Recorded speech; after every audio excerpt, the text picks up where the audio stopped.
Spiral,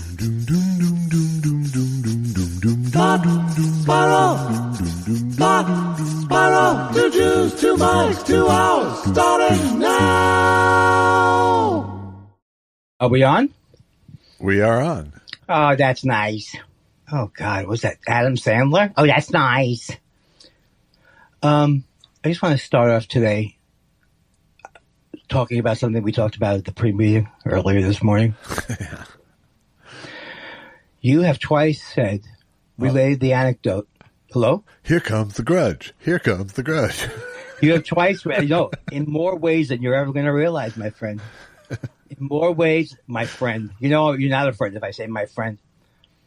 So I believe twice you told the Chris Isaac story. I mean, I've told stories. I've told them 10 times. I've told them 100 times on the show. Yeah. But you mentioned it once before, and I want you to let that grudge go. I just want you to say, I'm not sending those balloons up. That was the weirdest thing I've ever seen. And the balloons raised when you said, let that grudge go. Let that grudge go. Don't you feel it? It's not like I brought it up. No, it's not. It's not. It's not then. But you can't. Here's what it is. You don't know Chris Isaac. You'll never see him again, maybe. No, but even in the telling last week, I forgave him, saying that it was a moment in time 30 years ago. Right. Well, I gave him space to have grown. The difference between me and you is that you are a good person. There was air quotes involved that time, by the way. But it doesn't really, it's not right for the bit. Like the difference between me and you is you're a good person. Well, that's the same thing. Yeah. I just learned that sarcastic face is the same as air quotes. It's about the same, yeah. But neither work on a podcast. Neither work on the podcast. Why do I have to repeat something? Because you have nothing new. No, I did have something new. I said, let me begin with something, and it was going to be so hilarious. It was going to be so... It was the Chris Isaac grudge. That was it. You spent it. No, something else. It was going to be so apropos. Yeah. It was going to be. Uh-huh. I'll wait. I can always edit out the downtime. What do you do every week? You spend about 40 minutes doing that. Uh-huh. I'm going to do an impression of myself on the early shows. Okay. Here's me in the early shows. You say, hello. You say hello. Hello. Hello. Here's my new guy. He says hello like that. Would you please stop it? How is that the early shows versus very recent shows? Because now when I do it, they're fully... It's like seeing Maria Bamford now and when she started. They're fully formed characters now. There you go. That I've inhabited. You can inhabit Ted. You can correct Ted. But you can't infect Ted because I'm protected. You know, is this ringing a bell to you? Only as you doing someone else's hacky bit from... The comedian Ted's act.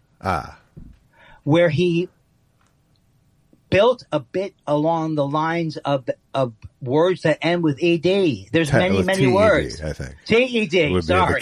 I haven't even seen it, and I figured out the key to it all. I am Ted.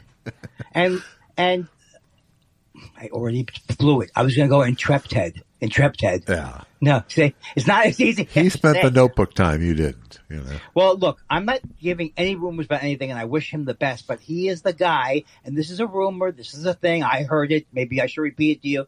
He's the guy who got injured on stage, I think, by something falling on his head. Huh. And Bud Friedman, so that the guy wouldn't sue him, gave him endless stage time emceeing, basically.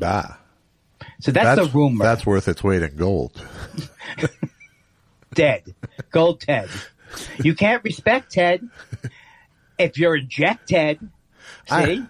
Starts to go. And Bud goes, I'm legally protected. Yes. That says a lot about Bud as an impresario, doesn't it? Thankfully he signed it, and now I'm exempted. No, but I mean, like, when they talk about Bud, and they go, God bless him and God rest his soul, but that he would fuck up 4,000 shows, make 100 subsequent shows suffer by having the same MC. All right. I guess it wasn't every show, but it was at least a couple of nights a week. Right. Yeah, but I don't think he gave a shit. I think he wanted the MC to not do that well and get the fuck off the stage.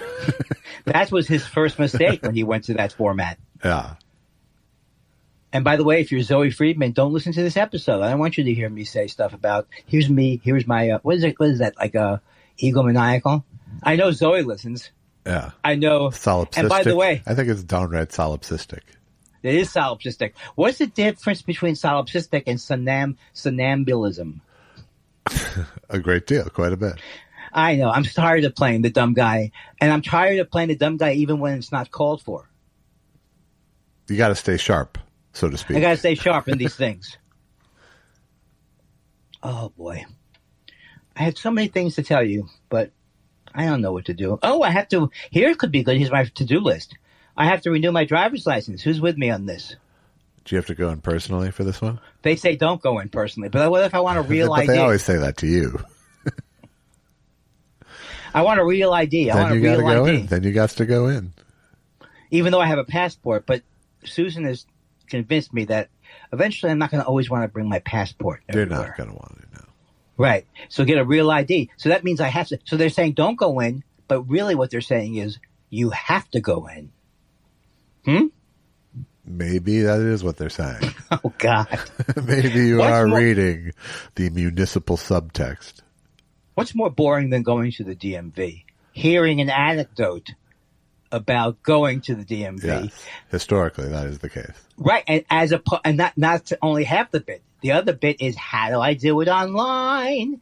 Because the pretext for me, not just in this show, but everywhere, is that you are, if I see somebody and they have a beard, they look intelligent, you will now explain to me all the things I don't know, and you'll be happy to do it.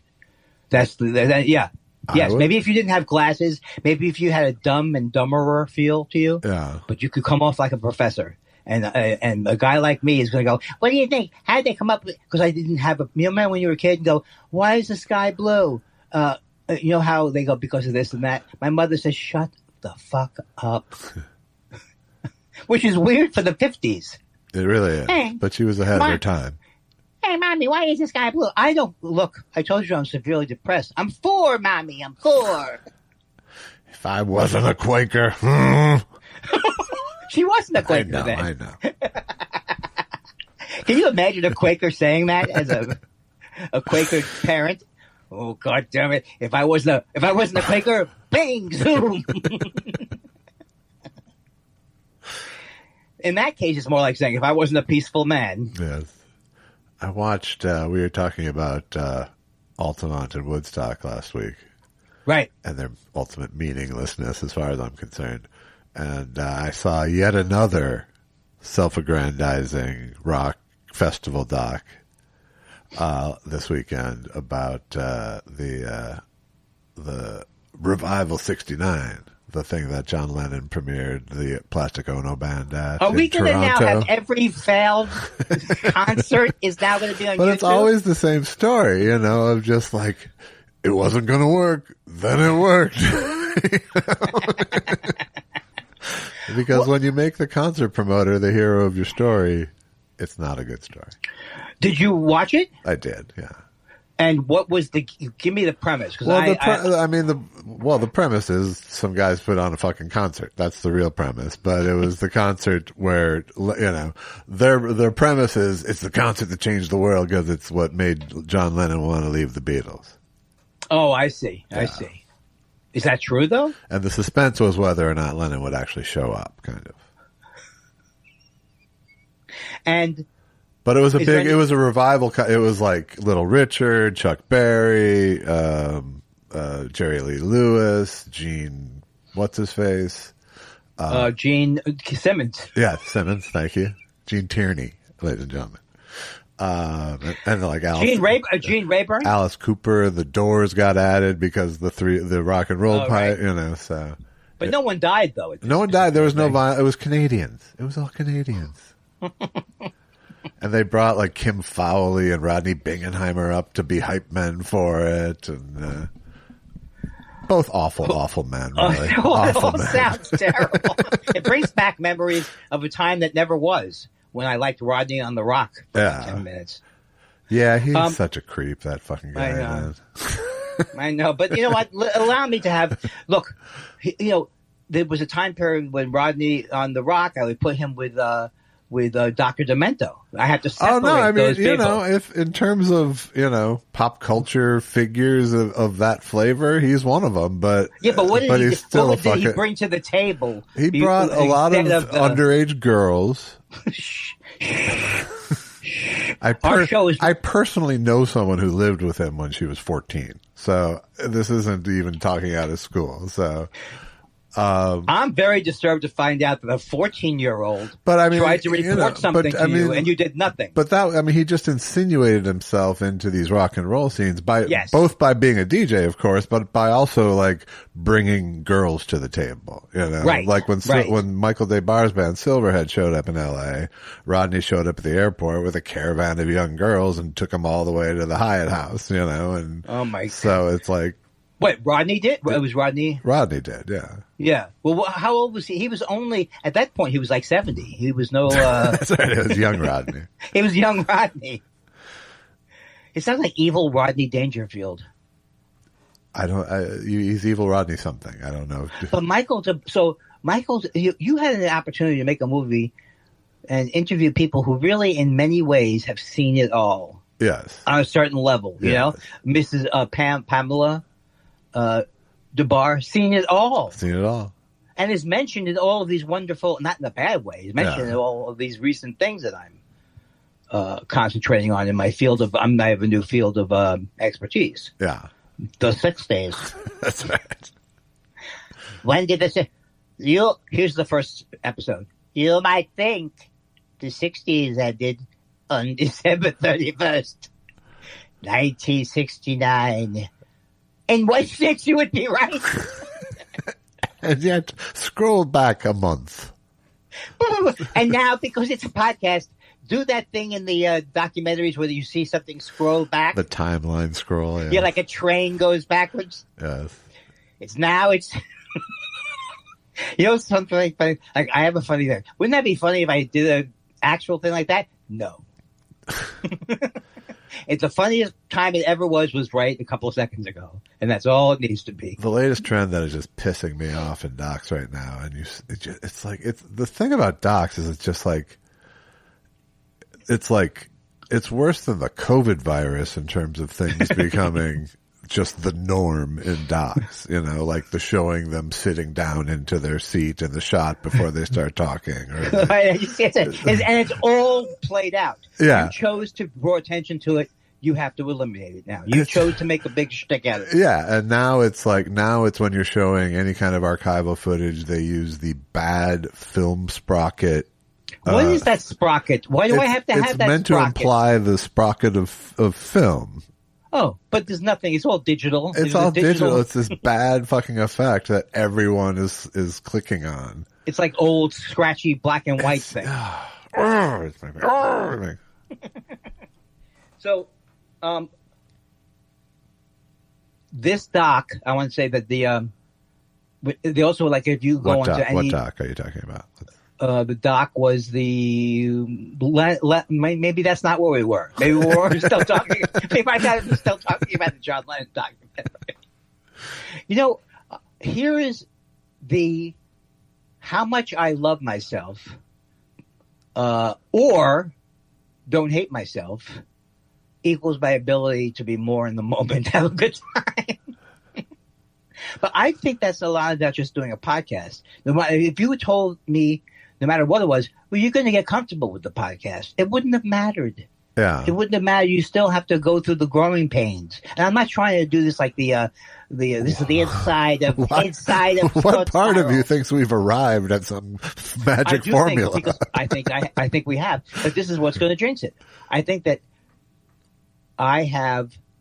But see, you can't say this. You can't say you figured it out. See, that's the thing. I don't think the universe wants you to be able to just something about the way the universe is constructed, that once you've mastered something, you just can't repeat it and go on. In other words, if I said to you every week, every Monday at 10, it's going to be a rollicking conversation where we both, it wouldn't be even if we wanted it to be that way. Well, that's what we always hope for, but you don't need to state it.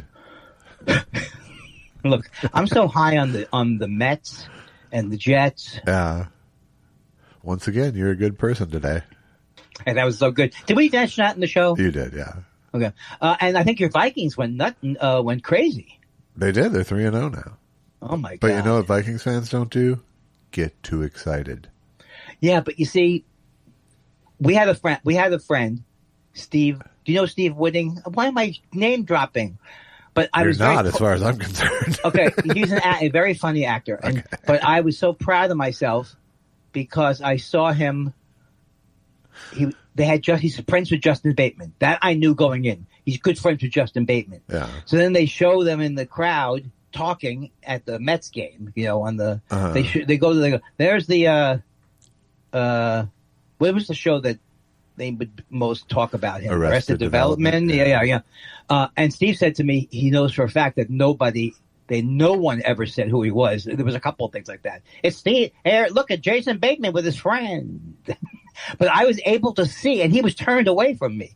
But I was like, I recognize that face. I'm just saying I have this skill. I recognize to recognize that people face. that you know. That's good. That's called. No. Yes. It's not just that. It's being able to put together the mathematics of Jason Bateman. You know someone who knows Jason Bateman. Because when you're first looking, what are the odds that you were not going to be able to put that together? You can only do it with my sleuth system. It's just it's absolutely crazy to me that you would stop and take note of the fact and be proud of yourself for recognizing somebody. If I wasn't a Quaker, I'd punch you in the face. I would punch you in the face so hard. That's how you know someone doesn't want to be a Quaker. Oh God! Like if it was a crime suspect, I'd give it to you. Yeah, I know. The thing is, much of the show is me saying, "Aren't I doing a fine job? Aren't we doing a good show?" And your worldview is stoic, and even leading to cynical. I'm talking about your performing thing, because if you were to go along with me from day one, and every time I launch into something, that's great. Right. We would still be making the first episode. You have to make choices. Yes, I can't. I can't Robin Quivers you. I can't do it. Well, that was never going to be. It was never. Well, I think. Not Robin Quivers, but if it was specifically about my ailments, it did put me in the driver's seat. If I treated you like you were a guest on the show and just... Yes. Oh, by the way, I want to promote the James Adomian shows coming out today. We just put him on our show for a full hour. We promoted No, but I want to promote it for people. Isn't this the best time to promote it on the following show? Sure. What a show that was. And how come I haven't promoted it today? I need to promote that today. Even I put out a tweet. I'm going to do it. And I like the way I say, I'm going to do it as if I want you to say, thank you, friend. You're good. You should be proud of yourself. Is that you dozing off while trying to prop me up? Yes. Oh, when you were saying about docs. Yeah. We got into docs because you were talking about the scrolling timeline thing. That's what. Right, but I was thinking on Netflix, they try to come up with new categories like bosses. It used to be ultra violent true crime, pretty violent true crime, sexually, but now it's like bosses. So it's Gotti and another movie that features a boss. Yeah. So I was thinking docs about docs. Yeah. What's that from? Boom. I'm not doing it. And you have to, the game is, I don't do it quite right. Yeah. You got it? No, do it again. I'm not quite getting it. Because I'm losing it. I'm losing it with the pressure of having to reproduce it. Lean into the drums. Come on. Think about it. You're out somewhere. Think about it. You're out somewhere. Here's the clue. You're out somewhere. Okay. See, there's no way I'm making it worse. It's the United Artists or something used to have a thing at the movie. See?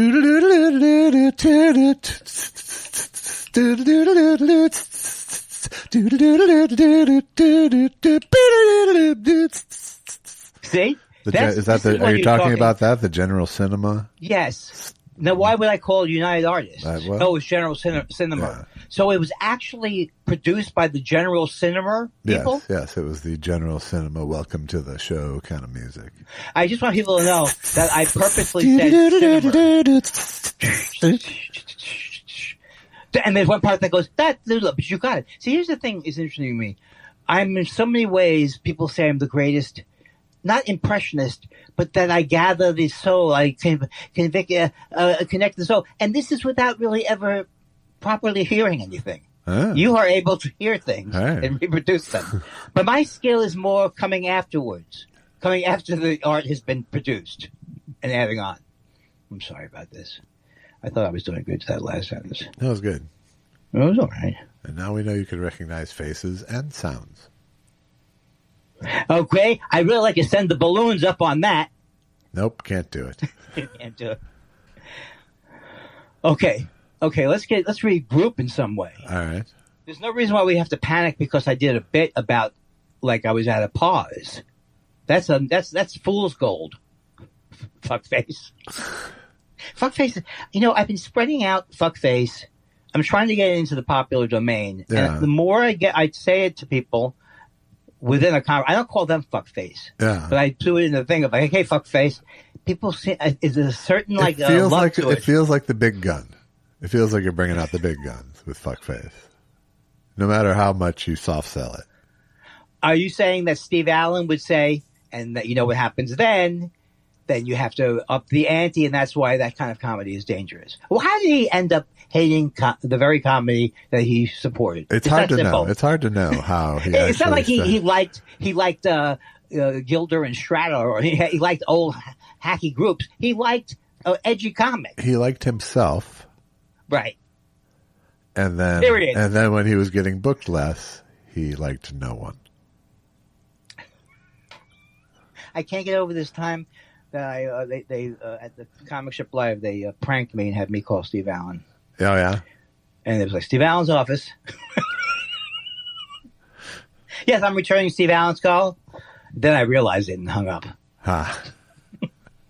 Prank. Those are the days. I don't think people. Who did they remember. tell you they were calling? They said I'm calling you Steve. No, they said Steve Allen called. Oh, okay. You.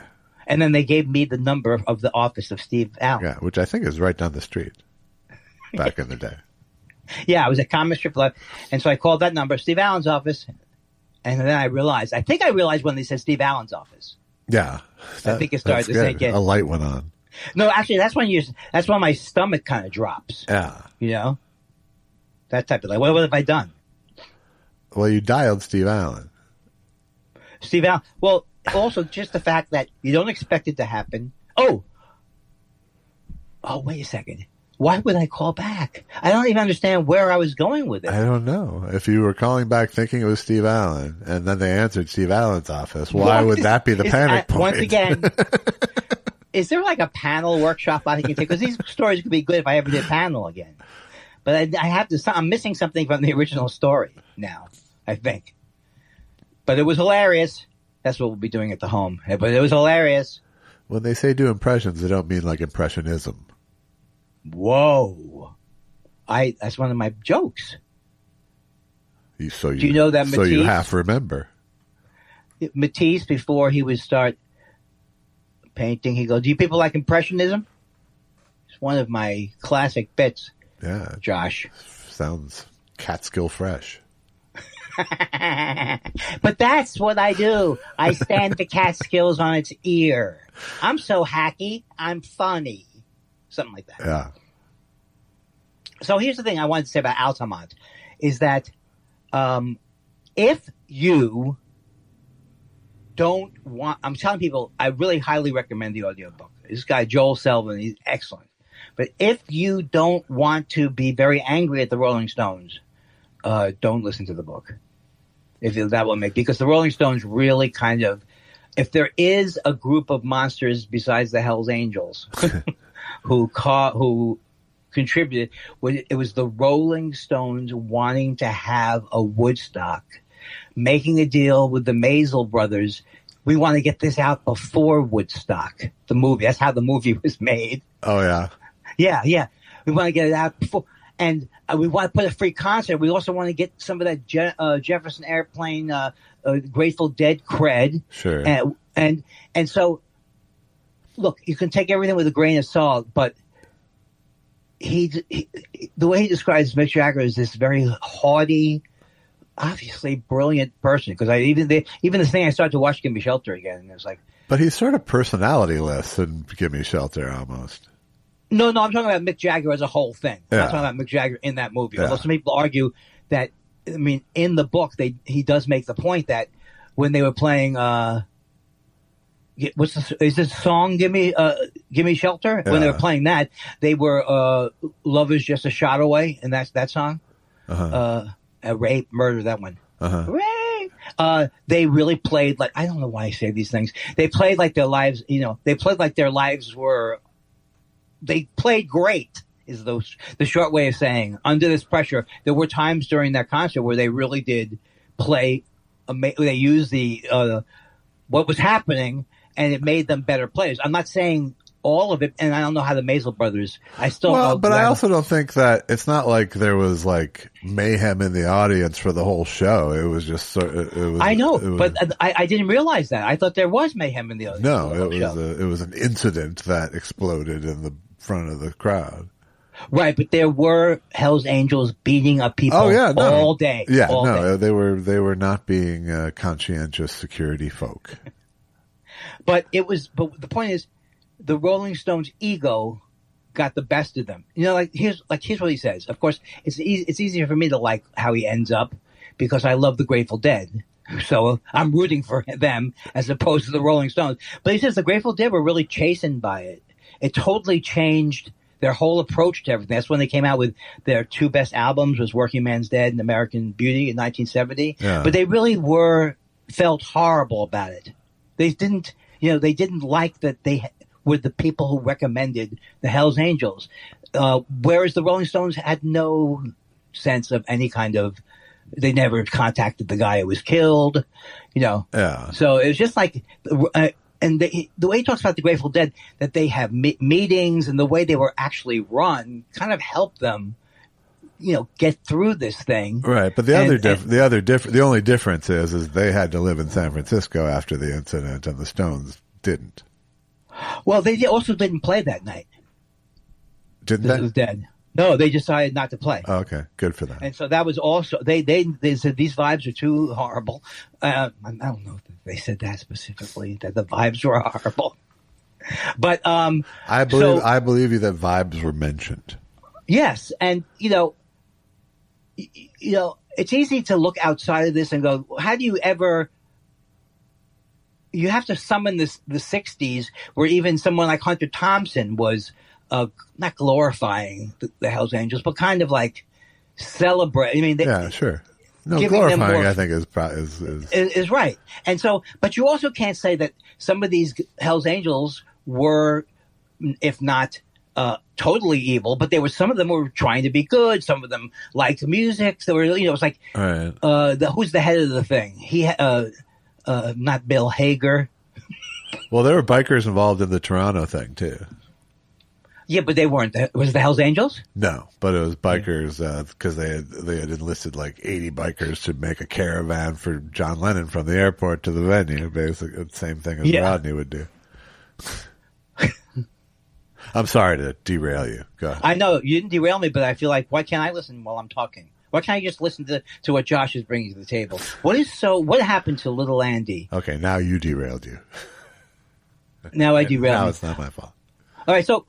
But the thing is, you do have there's a there, but for the grace of God go I feeling to this whole thing, because Rock Scully, who is known as one of the Grateful Dead's main guys at one time, this destroyed his whole career because he really did kind of let it get out of control, but it was all completely understandable, and he didn't know that the Rolling Stones, what their motivations were, and this British like gangster, someone said they were representing the Rolling Stones. So it was just a horrible debacle. Right. And I don't know where I was going with that, so pull me out of it. You see, I always the dual function's not nice. Does the book posit that this was, while a good story about the day, the story of Altamont is a legit story, but right. does it try to posit that it has some grand resonance beyond that day?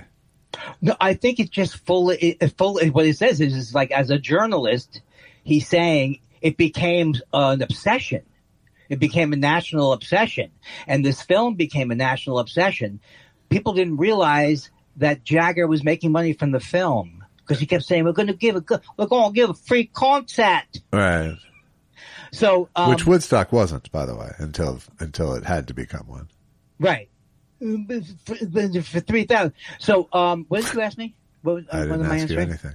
You said, "Are you positing that?" Oh no, I said, did the book try to ascribe importance to it beyond?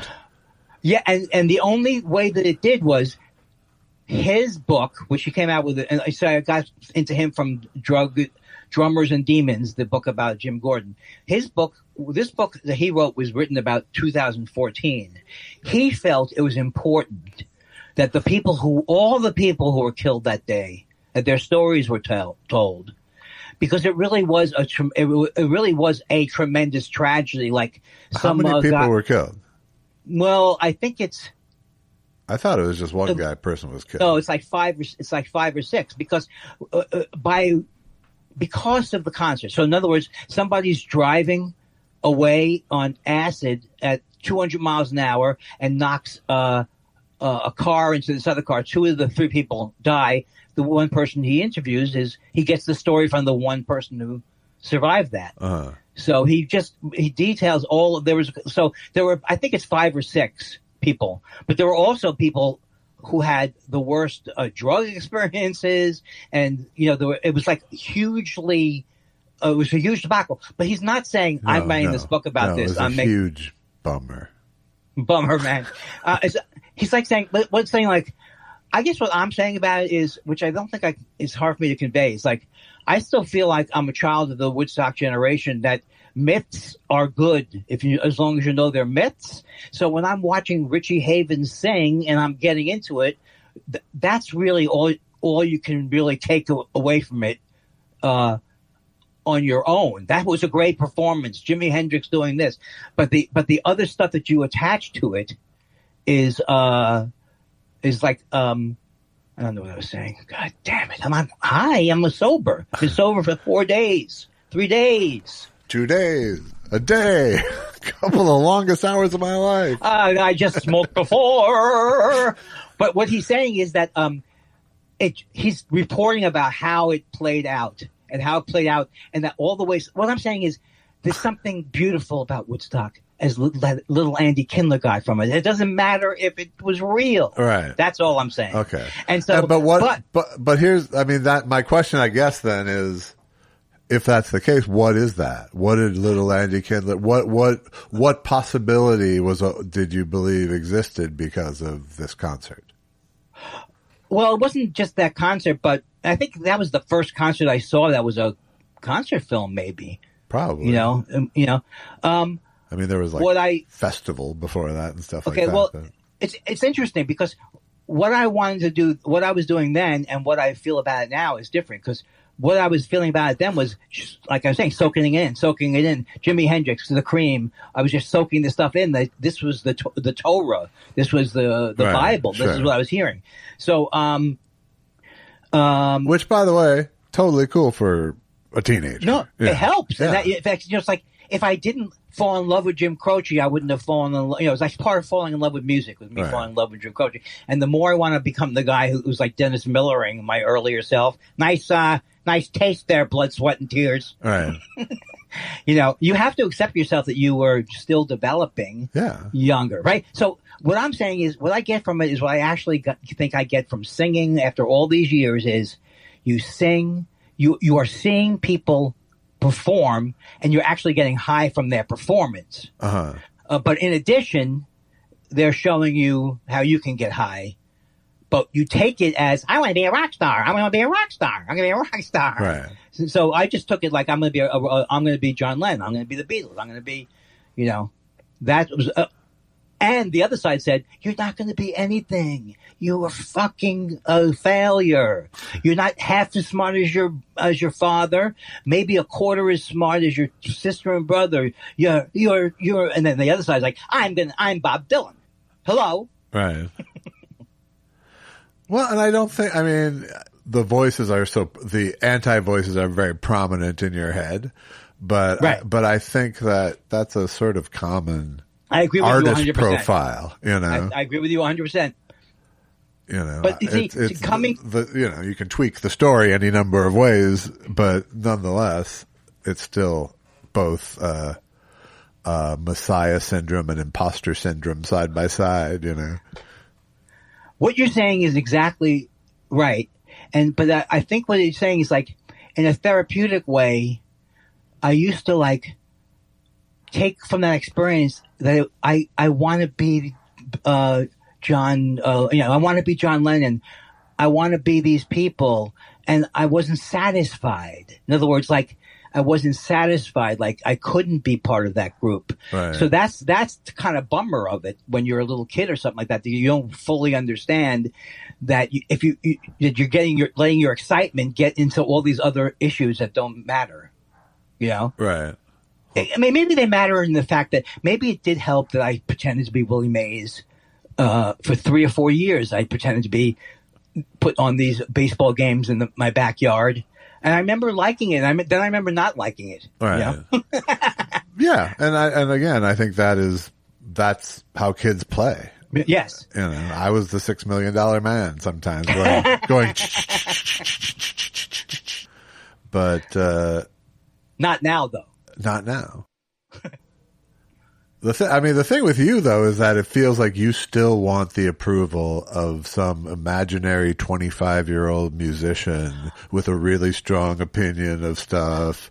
It's like you're trying to fit into this imaginary clique still, in a way, in terms of how I think that the growth there is realizing that's what I'm doing. Yeah. You know what I mean? Whereas when I was 25, I wanted to be cool. Or I wanted to be this other thing. Right. I didn't realize I was trying to be this other thing. You know, I didn't realize. So,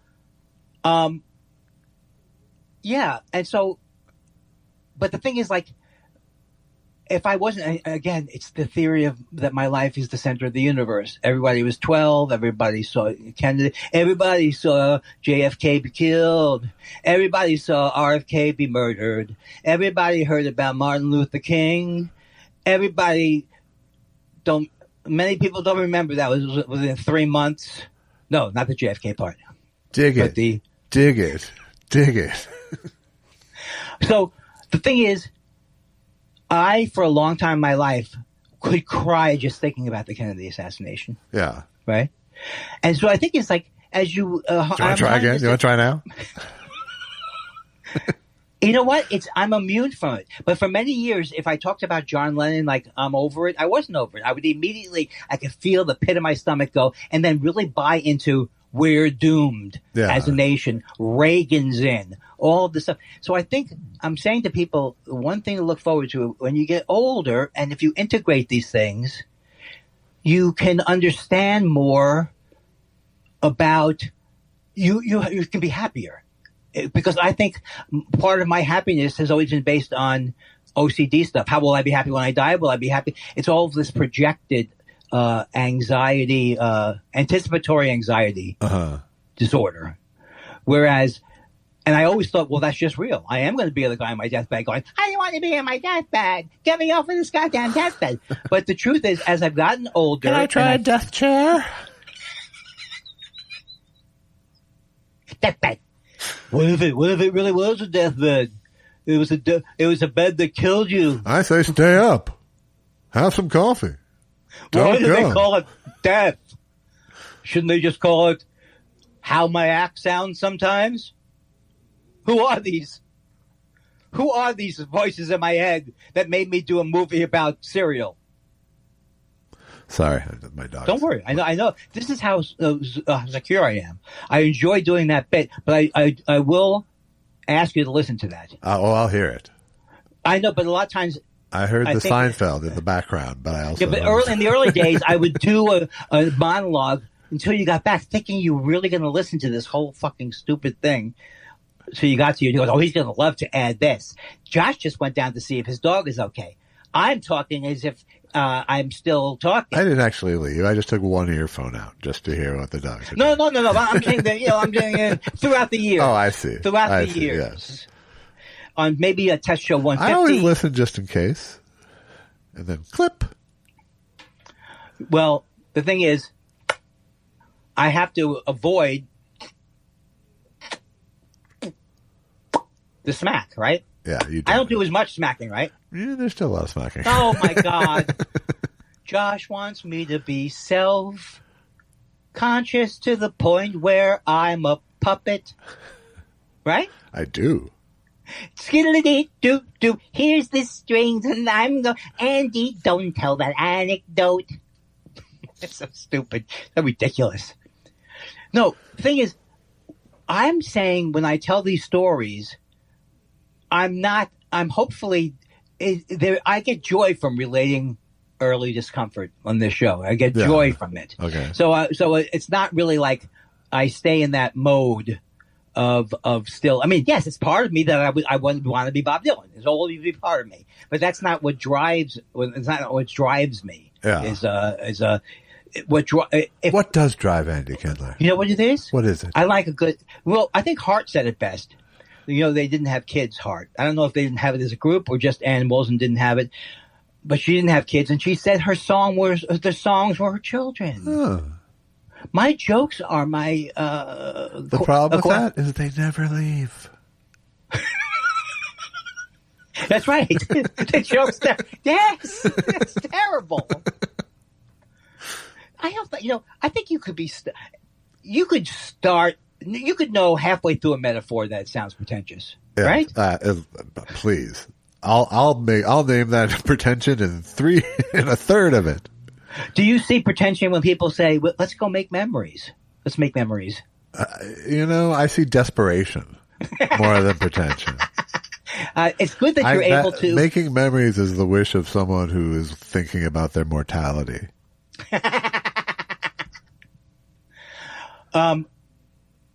Talking about making wishes, making memories, I know that you watch America's Got Talent. I know you're a big fan of it when you're not watching The Voice.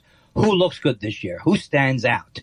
Who sticks up? I haven't watched it. So I haven't either. But I know that Erica, what's-her-face, was on Rhodes is on it? She was on it for a long run this year, I think. Oh, that's good. But she's also did fundraisers for RFK Kennedy. Jr. Yes. At this point, I don't think he should... I think he should just only have the right to call himself Junior. He has no right to take RFK. He sullies the name of I'm not even a member of the Klan, and I'm upset about it. I understand. But let me just say You're how much speaking for the Schlossbergs. Do you have a bump of music, a bump out? What do they call them? A bed for Schadenfreude? Do you have one already? You sent me a few that I'm going to listen to. I don't care if you listen to them. Fuck me. I was just... But this is should be like Schadenfreude. You seemed surprised that you were in the song, and I just sent it to you to show that you're in all of those break songs. Well, there's no way that you can get me out of my self-absorption. But the Schadenfreude, to me, the current Schadenfreude moment, if we want to do an Oprah thing, is Cheryl Hines having to deal with the fact that Olivia Nunzi, this horrible journalist who I've despised for years but didn't know why. It's Nuzzy, isn't it? Nuzzy, right. Nunzi. The Reverend Fletcher, whatever. Is that because this is the truth. I'm not making it up. She was dating RFK, started dating RFK when after he was cheating on his wife at the time, who ended up committing suicide. So I have no sympathy for the fact that she is now upset that RFK Jr., because my point is I know her. She waited till the decks were clear. I know Cheryl Hines. I don't know her as well as I know other people, but all she wanted to do was become very, very as famous as she could. Yeah. In any way possible. If it's acting that's going to do it, great. If it's marrying a candidate that's going to do it, great. And that was her plan. And that's so Schadenfreude is me going, oh, sorry, Cheryl. Sorry. Here's where you're supposed to come and go, look, I know Cheryl Hines. She's a wonderful person. Or you could do the Bill Maher argument. Bill Maher is such a weasel. He's mad at the left now. All right. Because they're angry at Cheryl Hines. Yeah. Oh, because her husband's voting for someone they don't like. I mean, her husband is working with someone they don't like, or some ridiculous thing like that. I had to watch a little of his show this last. I didn't have to, but it's on ABC now or something. And so Susan was watching it, and I was like, it's not on ABC. No, they put CNN. it on ABC. CNN, right? CNN. Sorry. So I watched him, and it's like double lip smack, by the way. I'm sorry. I watched him, and I wasn't standing. Susan was in the living room. I was in the kitchen. So I was just hearing him, which is really a great way to listen to him. His jokes are so poor quality, not because he doesn't have writers. I'm sure he has good writers. He wouldn't know a good joke. He picks the hackiest stuff that ends up with, all of a sudden you end up having, I can't think of the disease that you need penicillin for. Yeah. Syphilis? Maybe he has syphilis. I mean, so all these kind of like shocky punchlines, just horrible, lowest common denominator jokes. The only people in the audience who are laughing, there are people who are like boosters for him that I don't think he sees that way. I think he sees them as the real fan. They laugh at the stupidest, dumbest stuff. And so then he goes into the show. And here's what's amazing. I'm just going to be very brief. He's a both sides fraud. He is anti-trans. He's anti-woke. But also he thinks the Republicans have gone too far too. And Trump stinks. So it's just the most phony, grifty type of approach, and of very poor quality, which I don't think it was always of this poor quality. I think when I liked his show in the early 2000s, he was more interesting. You kind of sound like Trump right now. His ratings challenged Bill Maher with he's slipping, and he's God, you cousin. Did you see the kid I told you? I said about the kid who does Trump, and all he does is just like puts his hands back and forth. Yeah. And he does a good voice too. It's just to me amazing. Kids now can get joy mimicking him. Yeah, you know what I mean. Like we did maybe. Yeah, but I was doing Reagan in third grade, so it wasn't. Yeah, but yes, that's true. But there isn't really much to argue when you go. He's in a different class than Reagan because Reagan it's a continuum. Yes, he was pretty I'm evil. just saying I don't think that children doing political impressions is a sign of the times. No, but it's the things I'm noticing are funny home video things every once in a while, and I definitely see that pull of YouTube. The pull of YouTube. I think about you all the time. Yeah. I don't think I'd ever get out, Josh. I'm serious. It's a black hole in many ways. So if I have to wait 8 seconds and press skip, that's how it's going to be. You just need it to break the spell. That's right, and I want to thank you. If this was a therapy session, we would be wrapping it up like right now. Yeah. But we don't want to do that. And I'd be getting paid. Oh, that hurt a little bit. A lot of people say that I'm. They don't say this. I'm not going to even go into it. I was going to self-deprecate myself, and if not me, self-deprecate myself. Yes. You know what? It's easy. It must be so easy to just sit there when you're not coming up with the bon mots and question each bon mot. Yeah, it's kind of my gig. It's only taken me 10 years to figure it out. 10 years? No. 2017 was the start. 7 years. 7 stinking years.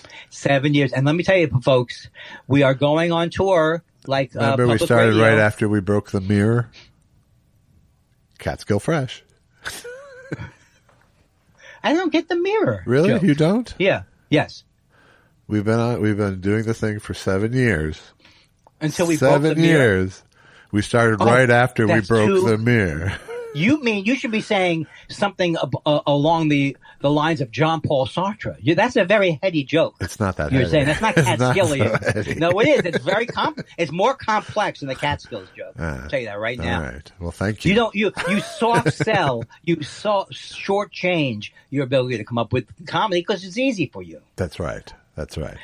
Like a lot of times, I forget that I'm America's greatest living stand-up comic who isn't working. It's easy to forget. It's easy to forget. Yeah. All I care about is my legacy, Josh. When I go, I will know. I wish I was better that you produced, and my album, and that's and so I mean, isn't that great? Or as Adomian would say, I don't worry about my legacy. I worry about my armacy. Wait, you're doing him, doing me, and Yes. the people know now. People know now. They Right, listen to the exactly. show. This is where you have an advantage over me. You know, you. I do remember things last week. Yeah. That's right. And often you'll say this. You'll cut it out, but you go, you know, it was in show. You have a whole like Rolodex of shows In my head. In my head, that's what I meant to say. Yeah. Show 63, and he made homophobic references. Why can't we have Perush on call? What would it cost us to have Perush every Monday, every Friday? We can check with him. It's above our pay grade. I know that much. It is, because he has a real job, does. Yes. Yeah. And listening to the show it's a hobby for him. I don't know if it's even a hobby. That elevates it a little far. Well, you don't think? Okay, I think listening to podcasts is a hobby in general. Do you? I don't. I do not. Stupid I way do to not play. think it is. Stupid. It's stupid. Stupid. You're stupid. What? Who's that? Dad?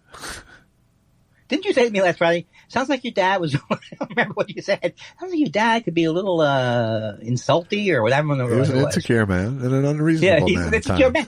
That's the thing.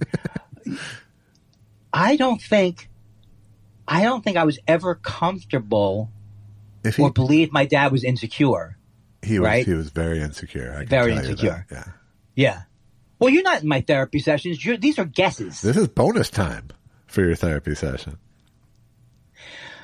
I don't know what I would do without you and Stephanie. But you know what? You're more of a good cop, bad cop therapist. You suck. Is that the bit you're going to do? Yeah. Oh, Andy, thanks for sharing That's it. right. You need that now that you dropped down to one day. That's true. And it's been fantastic. I'm writing a book. 2 days to 1 day. Twice a week to once a week. Maybe it's not a book. Maybe it's a cart. Halfway to happiness. Oh, I saw a You movie. can call it. I know, I just interrupted you. I saw a movie called Shelf Life. There's a movie I'm in, and this movie, the guy I don't know the name of the movie I'm in. I keep forgetting, but I'm in a movie. It's coming up in October, and the guy wanted us to see Alex Mechanic. His name is. He wanted us to see a movie that inspired him to do this movie, and the movie was called Shelf Life. And it's pretty amazing. It's Jim Turner's in it. I saw that in the theater at a screening when it came out 25 years ago or whatever. Isn't that amazing? Yeah. And who did the music? Isn't like Paul Bartel? Didn't Paul Bartel do that? Yeah. Yes. And you know who did the music? Was it Andy Paley? It was Andy Paley. Yeah. And Brian Wilson is singing on it. Ah. And it's like waiting for... As I recall, it's a movie about kids who went into a bomb shelter in the 50s and like no one told them ever to come out. Yes, and so the premise is they never come out. And this is usually not my cup of tea, but or like a Waiting for Godot thing. I start to get nervous. I just get nervous that the reality is so skewed, but that's not what they were doing. They're doing very hilarious kind of things that you would do if you were stuck in a bomb shelter. Yeah, it was very much a theater piece that. Yes, you know, yes, that's how it looked. Yeah. It was just great, and so I was just amazed at Andy Paley's music. He's really, I'm not amazed. He'll tell you. No, but I mean, he's just very good. He really does like interesting things at all times. Yeah. I'm not a reviewer. I'm not a person who should ever talk with their mouth. I just listened to there's an album by a guy named John Wesley Harding. I love him. That Andy produced in like 1989 or something. I didn't know he did that. That was part of my, when I was on the road, it was one of the CDs I played a lot. I know that really CD. It's called "Here Comes the Groom" is the name of the album. No, I don't think I even had. Here Comes the Groove. Groom. Okay. And he uses the rhythm section from The Attractions. He uses Bruce Thomas and Pete Thomas. Why? He's a genius, that Andy Paley. He hears music, which is funny to me because he hates Elvis Costello and used to just pound on me about hates, right. Of course he does. He hates the things he goes. He's trying to project that we all have different tastes, but what he's really saying is, You're stupid for liking you're something. Stupid. Yeah. I'm going to allow you to like it with a certain amount of ridicule, but hopefully not too much. Yes. But he's the funniest person to tell this joke that he told me that he came up with is I'm his perfect audience. So his joke was Paul McCartney. The lights went out of the Paul McCartney concert. I guess it was a few years ago. The power went out and the building went dark. And the reason was they heard that he might do Johnny Be Good. So you have to put yourself in the position of a person who does not like anything that Paul McCartney was doing in that moment. All right. You have to immerse yourself in scorn, and then you'll feel like Andy Paley enough for that. Well, here's the thing, too. If you... I know musicians who were the age of the Beatles. And so... and many of them... I have parents who are the age of the Beatles. Right, but they didn't get it.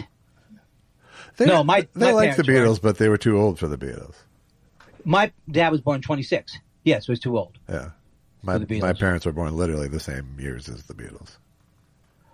Oh, wow. As the Beatles? What do you mean? I mean the same year as the Beatles. 41 and 42. Oh, okay. Well, that's... Oh, you're saying... I was trying to trap you in some kind of false statement. That it was like, what do you mean? They were all... The Beatles had a birth date? Yes. Who's the youngest in the Beatles? George. Ringo? George. Ringo was the oldest. Oh, my God. He acted that way. But people who are contemporaries of the Beatles who are musicians, many of them hate the fucking Beatles. And it's understandable how people of that time period, you can say, oh, but the Beatles are great. But no, the Beatles really did push out a lot of stuff. Yeah. That was, that must have been hard for people who just wanted to make music that wasn't, woo! Bring the 4 freshmen back. I want my ink spots. Yeah, but the Beatles blew out every part of history. So I actually have to, if I want to learn about watching flowers on the wall, who's that? They don't bother me at all. All those songs you have to. It's the Oak Ridge Boys, isn't it? No, the Coasters? Is it? No, it's not the Statler Brothers. Statler Brothers, that's what it was. Yeah. I was close with the Oak Ridge Boys. You have to go back and find that. That's not going to be handed down to me as a child in Queens. No, hopefully it's buried somewhere under dirt. No, it's really great music. The Statler Brothers. It's not. I know the song. It's not. Okay, I want to say this right now. It's a novelty song, basically. No. It's not a novelty song. Their entire oeuvre was like that. So I'm going to just say, I did not want to upset. I would like to hang up on you, but I don't want to upset Josh. But I deeply disagree with him. I think the Statler Brothers are outstanding. And in fact, people have sent me songs. I used to just like this one song. People have sent me other songs. So I know they have at least 3 songs that are brilliant. Wow, fantastic. When it comes to Statler Brothers, I'm the Stadler and Waldorf Brothers. Good night, everybody!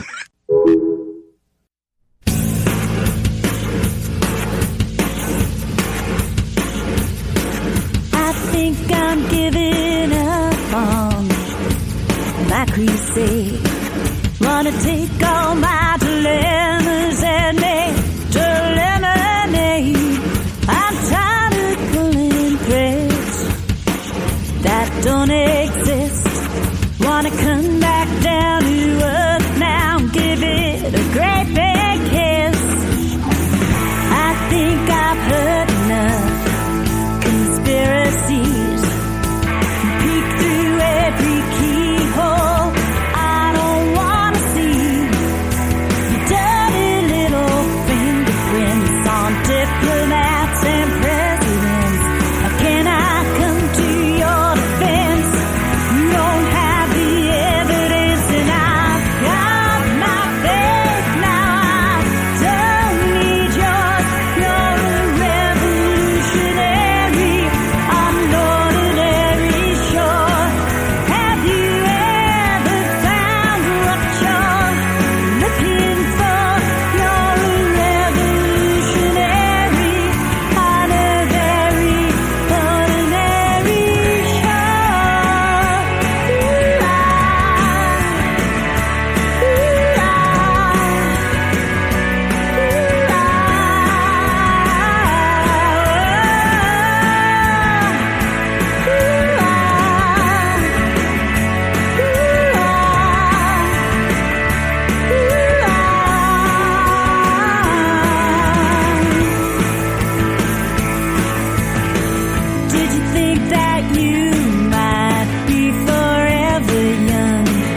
good night's sleep, maybe what you need to see that you are blessed. Well, I've got my faith and I don't need yours.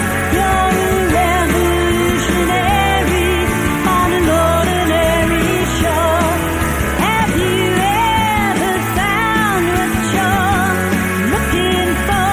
You're a revolutionary on a very ordinary shore.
What happened? Nothing. It was just a level problem, so it blasted my ears out.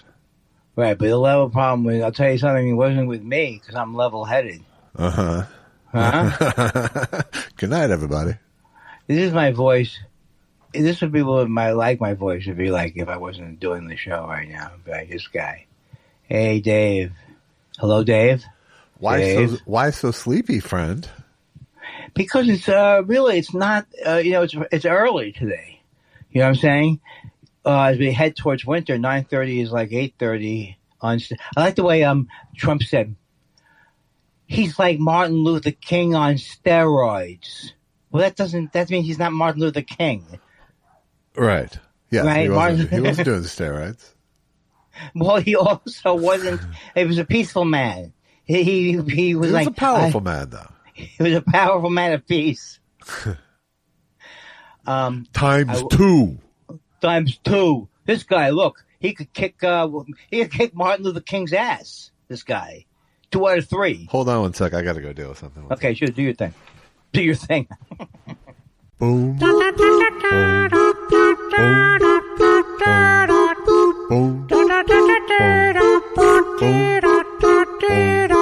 So I'm not sure if that makes me bisexual, or if it makes me more gay, or if that is even a gender. Sorry, am I interrupting you? Sorry, we had a Chihuahua versus pool guy situation. I think if I was a pool guy, I would eventually, I hope I would not, this is an interesting thing about, I hope I would not take my anger at my specific experiences with dogs and then extrapolate from that. And this is the way dogs are like, oh, I'm sleepy. I'm sleepy. Hey, here's the way Andrea Mitchell started. Are you trying to adapt your mailman chunk? It was Andrea Mitchell. You did like a thing like this. You went back and forth. Andrea Mitchell today, one word in. Hurricane Helene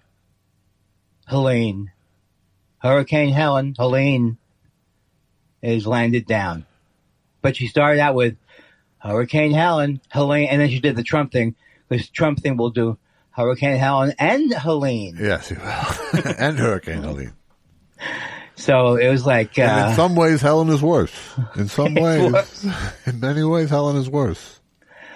Call it Helen, call it Helene. No, we don't call it Helen or Helene. I don't want you watching Andrea Mitchell. She just makes you cranky. I don't want you... I have packages coming in today. Well, please, certainly focus less. I certainly hope it's certainly, even if this doesn't go well, I know I have a package waiting for me at my private mail service. You know, I have concierge service with them now. Yeah, whatever. I have a joke. Yeah, go for it. Okay. Concierge service, so I pay an extra $50 a month. When I go in there, no matter who's in there, they got to fucking drop. I can push someone out of line. They have to get my package. In that 1 second, things have to stop. Okay. Yeah. Now do the bit. That's the end of the story. Oh, okay. I thought you had a bit. When do you have a bit? I haven't. I would like one time you go, well, Andy, Andy, before you get going, have I got an anecdote for you? And it's got Josh. You know what? I have 3 words for you. Cotton candy grapes, my friend. That's true. That's the last time. That's like it's the last time, but it comes to mind right away. That was before the pandemic, even. That was before the pandemic. Have we learned and listened? Are we in BP and AP now? Before. What could he be talking about? What could he possibly be talking about? Mind. Hello, mind. It's not the pandemic because we were just talking about that. What else could it be? You got me going before because you got, for years I did jokes about AD. What's this AD? What's this BC? Before celebrities? Or AD after the death of Andy's career. It couldn't have been that simple, though. It couldn't have been that simple where, no, they would say before, Jews would say it wasn't BC, it was BCE. Right. Before the Common Era. Correct. Right? Yes. But they're Jews. What do they know? They're already upset. I've told you this thing that's been bothering me for 7 years. No. This has been bothering me for, how old was I when I moved out here? 21 years old in 1978. How old? Do the math. I can't. What? You just said you were 21 years old in 1978. That's how old you were when you moved out here. What's the problem? Well, sadly for you and me, trying to remember when I moved out here, knocked the story. And this is the thing. These You've been here great. Nearly 50 years, almost. Right, but what does that have to do with anything? You can't take when someone has. When I go and I'm ready to go again, cup, shoes. They didn't ask me that this year. Because people in LA think of when they moved here as their birthday, kind of. That's true, but I've been here since 1978. But there was a topic. You weren't interested in the topic, but there was a topic just set out on the table. It was like a story that was ready for me to button up. Yeah. And take away. No, the only story you've told is the funny concierge mail guy. Okay, so this is great. I said to them, so I have a concierge. Oh, really? Do they? No, I did it. Here's how I live my life, Josh. Mm-hmm. If I go to the to get my mail, I go, maybe this would be a good place for a show. Boom. Yeah, that's it. That's all I think about. Once I get the mail, I don't think about that anymore. He opens the fridge. He opens the fridge, and the light comes on. He does 5, as the old joke goes. I never heard that joke. He opens the fridge. First of all, why is he snacking during his set? It's not his set. He's just confused and has dementia of some type, right? No, he's just a big fucking ham. Oh, I see. No. But if he's a big ham, he would blow through the light. I'm not talking about the light at the back. I'm talking about the spotlight. I'm talking about the lights come on the stage. That's what I'm not talking about. You're thinking very narrowly. I'm not talking about the red light at the back of the room. I'm not talking about that. Hurricane Helene. Well, I mean, how could I not mess it up? You just said Helene 12 times, and Al Roker is wearing a T-shirt that says, ask me about Helene. I have a friend named Hurricane Helen. What can I tell you? That would be the only thing that I would accept as an excuse. It's pretty small misspeak for you to be going on like this, I have to say. Well, I was listening to Al Roker the other day, and I was like thinking to myself, if I was doing what he was doing, I would be tired of it by now.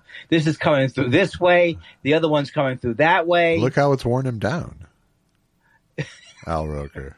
How do you think it's what? What do you mean? He's like a scarecrow now. He's like a head on a stick, this guy. Are you making fun of his weight loss movements? I'm not. I'm observing his weight loss. But you're reserving it like, why do I have, what was the point of not smoking Camel cigarettes if I was going to develop a Camel cigarette wheeze? I don't need it. You don't need it. None of us need it. No, we don't need it. I'm getting ready for when I go back into the clubs. I'm not going back into them now, but I'm getting ready for when I go back into them. Because it's not just jokes. You have to have rhythm, too. Hey, sir, you're wearing a hat and you're seeing the show. What does that hat signify to you, sir? That'd be you in the audience I'm talking. Oh, okay. This would be my, I studied at the Brogan Academy. You don't know that? Sorry, I don't do, as an audience member, I don't do comic work. But I studied at the Brogan Academy. Yeah. Do you get the joke? I do. Jimmy Brogan. Crowd rap pioneer.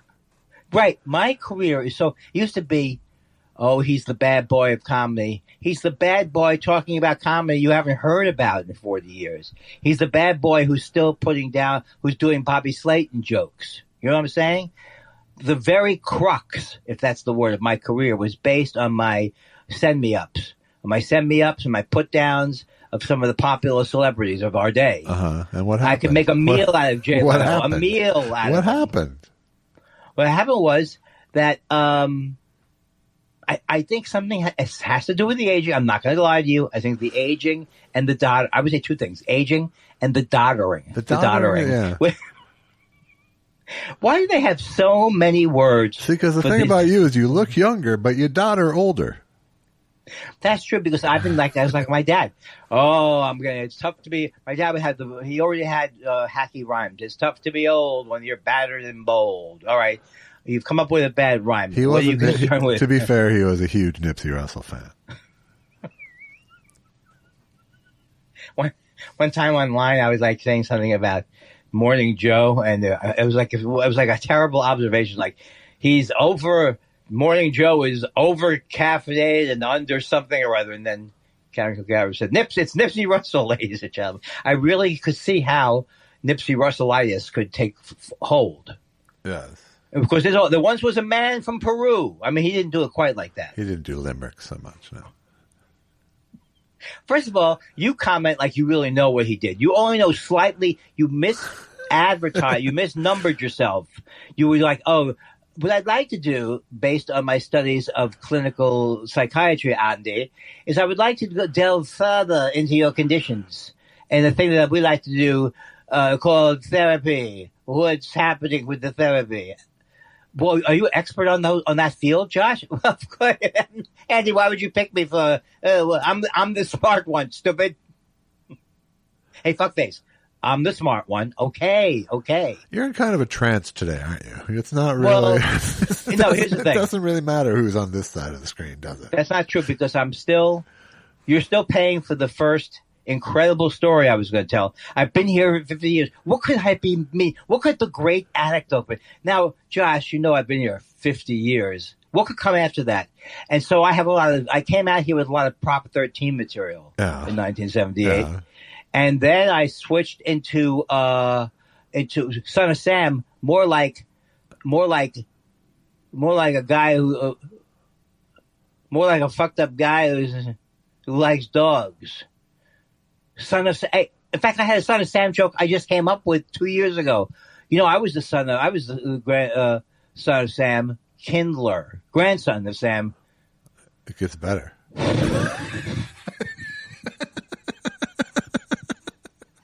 Not too bad. Not too bad, though, if you think about it. So you have to wait now till Monday to see how the Mets fare, right? Not necessarily. The Mets, I think, there's a combination. Their lucky number is 4. Yeah. So they could clinch before Monday, but I'm not counting on the clinching. Yeah. I'm projecting my own insecurities. Like, okay, we can do it. And then the voice inside me goes, you can't do it, Andy. Were you ever able to do it? No, but these are the Mets, and I like that I'm separate from them. No, Andy, you're going to root tonight, and it's all going to come back to you like you said you weren't going to do. You start to blame each player. Oh, I guess Francisco Lindor is faking a back injury. Whatever it is, you're going to turn on the first error that the Mets make tonight. Yeah, but this hurricane gives them a chance to get Lindor back in the lineup. That's what's really true. And a lot of people out there in TV land, in our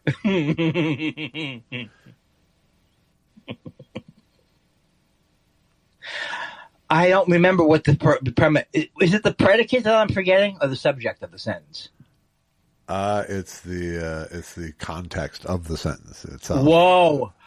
This is if there was money or any career in you deciphering a man who's on his last leg, and you trying to decipher, not just decipher, you're trying to help me along with the comedy as well. Is this Wake and Bake Theater? What's happening here today? No, it should be. This is what's sad about it. Well, here's the thing. You would think that I would do the show during the sober period. Hope. Right. Hope more than think. Yeah.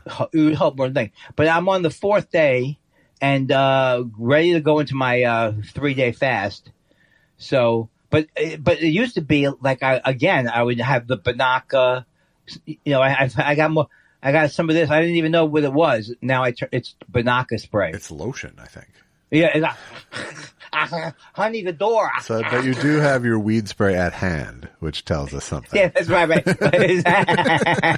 All right, now I understand. Now it is Wake and Bake. Wake and Bake has taken place. No. I do not do any.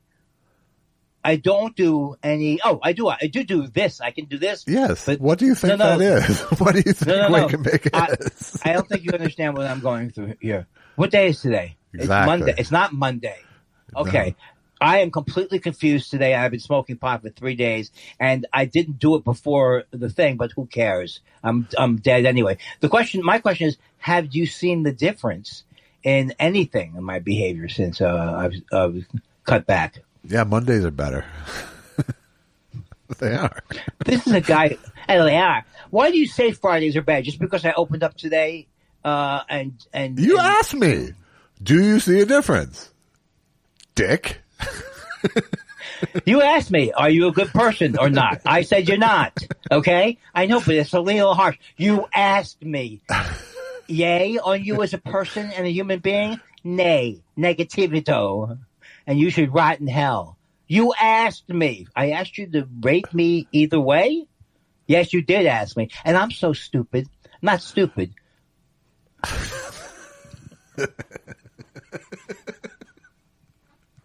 Sometimes I wish it was video. Sometimes I do wish it was video. That would be good if my dad had said that. You're not stupid. Janet, Robert, stop laughing. You're not. Look at me. You are not stupid, Andy. You're just a little slow. Bing. Bung. So, physical therapy. You should ask me how it's going. All right. What were we talking about? Physical therapy. I went to do a Bob's. I got a Bob's gig. I've talked about this already, right? Where I had a Bob's. Oh no, I've already told you about the Bob's gigs, but I had ADR, additional dialogue, recorded. It's not even what it is. What is it? Automatic dialogue replacement. What is the matter with you? Why do I pretend to have lingo?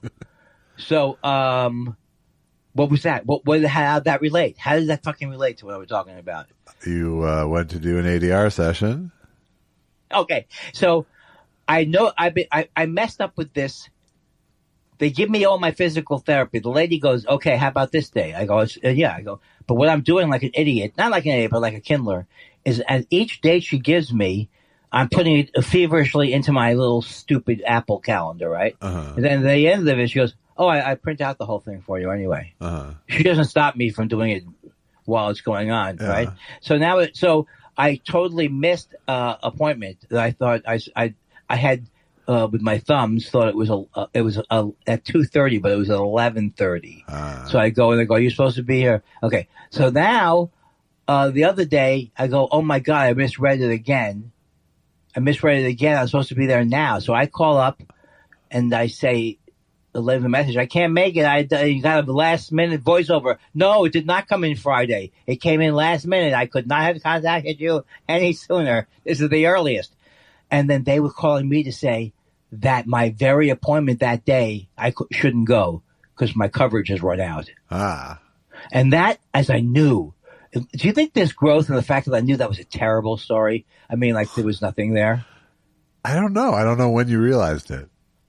I realized it as it was going into the second hour. So you're done with the physical therapy, or you have to pay for it? Well, they're going to have to see if they can get me more coverage. But I have two feelings about it. My one feeling is I enjoy doing the other thing is I hate driving a half hour.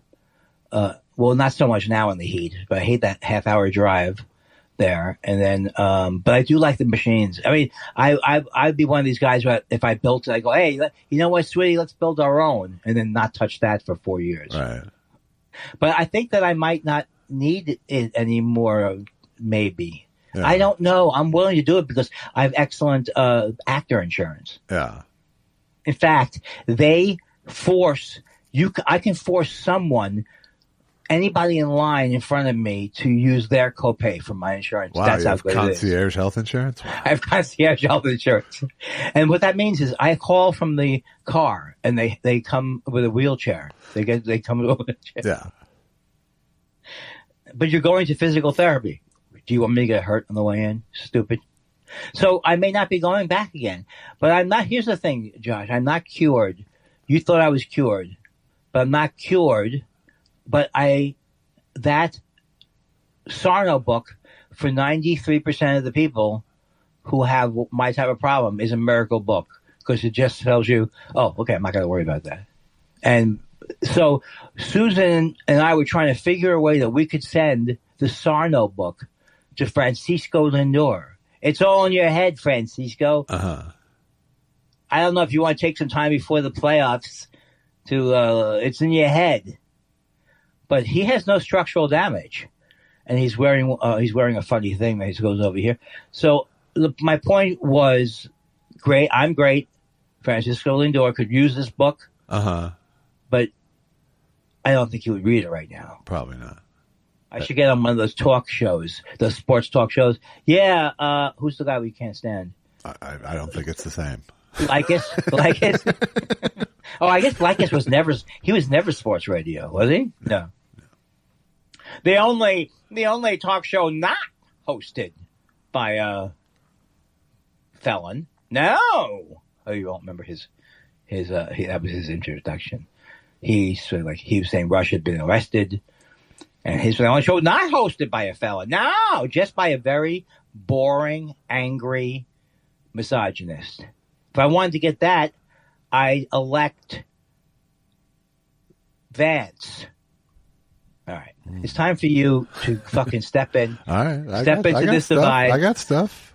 All right. Ooh. I got plenty of shit to talk about. Oh, look at that face. It's not stuff I want to talk about with you necessarily, but if I got to, I got to. Wait a second now. Wait a second, God damn it. I mean, gosh darn it. You know, they didn't curse in the old days. It's still funny. See, I tried to talk and you're still... I'm sorry. I apologize. It was the Freaks and Geeks 25th anniversary this week. That's pretty cool. That makes me feel very old. It makes me feel very old as well. It was funny because it was this week. I was just like, I was looking at Twitter and it's like, do we have to celebrate the fucking anniversary of every fucking album and every TV show and everything? And then I saw that West Wing 25th anniversary. I was like, hey, didn't we come out like the same week as West Wing? And then sure enough, like this week it was, and you know, I'm still of mixed feelings about it particularly because the combination of Mystery Science and Freaks and Geeks they both have their cult status, but it's also been like, 30 years of glory hounding for doing a fucking TV show. And it doesn't feel quite as heroic a feat as sometimes it has to be. But Hodgson's the worst about it, really, just because he's piled on so much lore about the show over the years and his telling of it, and it's morphed. Whereas at least the Freaks and Geeks story has remained static.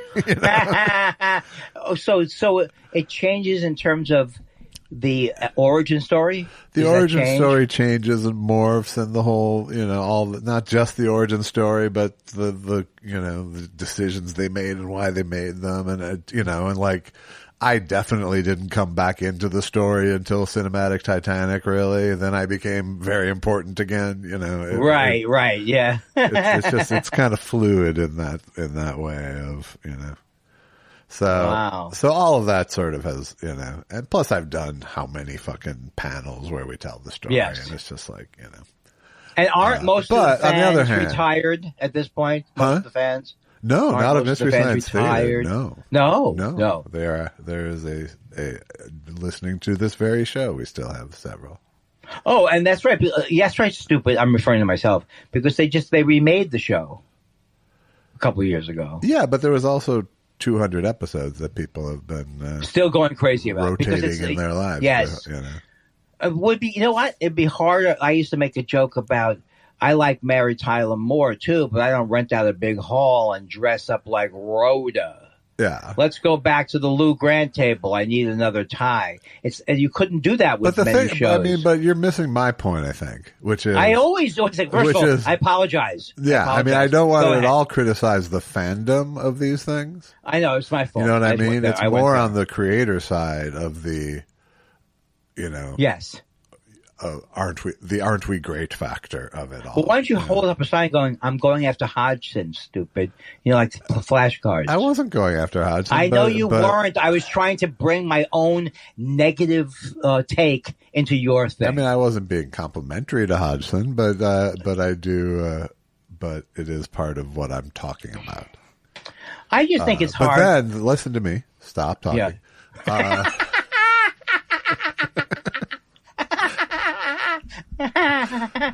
On the other end of the spectrum, there was like 2 articles in the New York Times, a big one in the LA Times, so about This Is Freaks and Geeks, where I go, okay, well, that is also kind of cool. It's kind of cool that this thing from 25 years ago that died still, is still in someone's consciousness, and that's cool, and that it meant something to people. And I was reading, there was like an oral history style thing in the New York Times yesterday, and I start reading it, and I'm like, oh, I wish they would have called me. Yeah.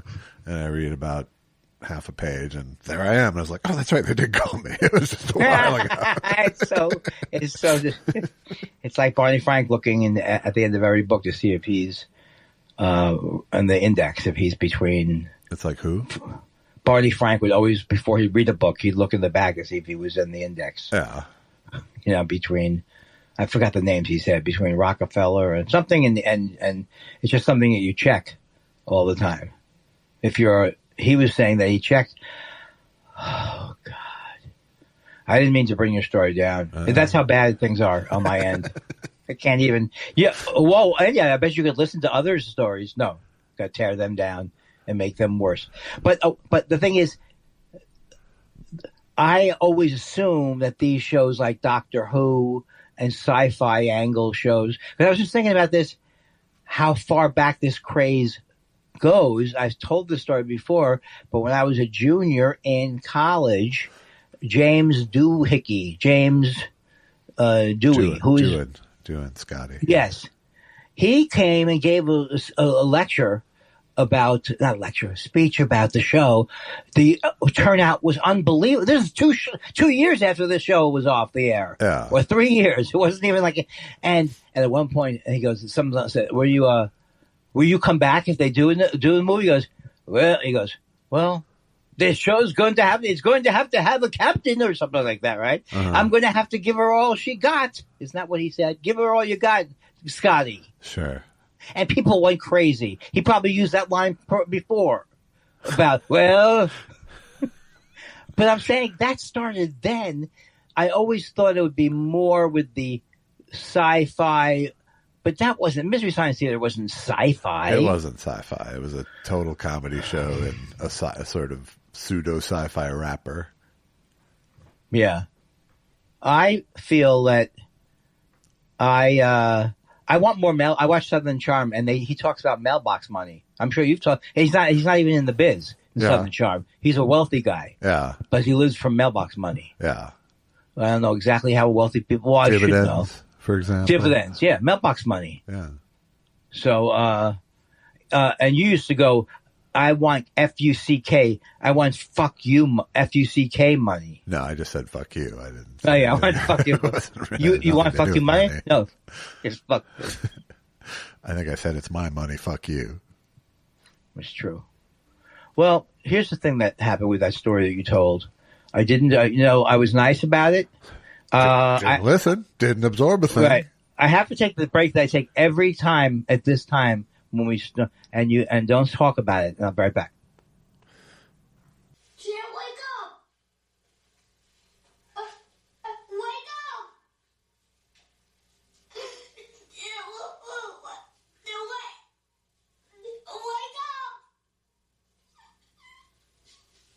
By the way, you know they make these little clocks that make a noise at a certain time, if you want them to. Oh, I see. But I'm the husband, and I have certain jobs in life. Between the two of us, I can get up. Between the two of us, Yeah. she cannot get up usually. Gotcha. But But does how's it in your house? Does Allison sleep through them, or do you both go boom? You're both up. We don't have alarms in our house usually. Yeah, because why are you so much better than me? No, That's all I'm asking. I fucking get up at like fucking 6:30 or 7 now because I'm dead inside somehow. Well, you've told me that before. Oh, well, I'm sorry. See, I wish now I had grown up with the Muppets, because that was very Muppet-like what you did there. You're like, your whole head shook, and I didn't see the beads roll around. Are there beads? No. I'm not, as I told you, I'm no expert. I just watched one Charlie McCarthy movie. That's all I've seen so far. He's your favorite Muppet? No, but here is, what you are assessing is something very interesting I should look into. I'm doing a terrible job today. We can all agree on that. Yes, Andy, you suck. But why? Why is it happening to me? I'm usually razor sharp, and you would agree with that. Is there somewhere you have to go today? We do always on Fridays. We have a standing a meeting with the Pope. Uh-huh. So maybe that's what it is. Oh, my God, I got to get rid of this guy so I can go on my appointment. Like I know last week it was all clock watching. It was all clock watching. The truth is that we see the Northern Lights every Saturday night, Friday night. I couldn't say a funny thing now if you said that my family was hanging. You were going to hang them if I could, unless I said something funny. Dead. Well, yeah, but you'd be laughing anyway if that was the case. What happened to them? They're dead. Could you have been? Guess I wasn't smart enough, huh?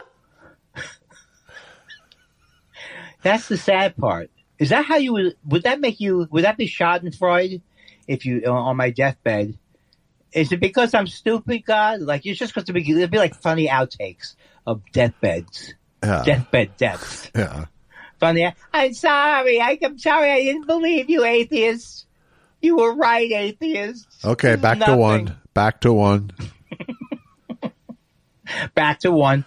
You know what the thing is? If you never would have to do a thing like Gloria Swanson with me at the home, where you have to convince me that, you know how they convince her there's a movie being made?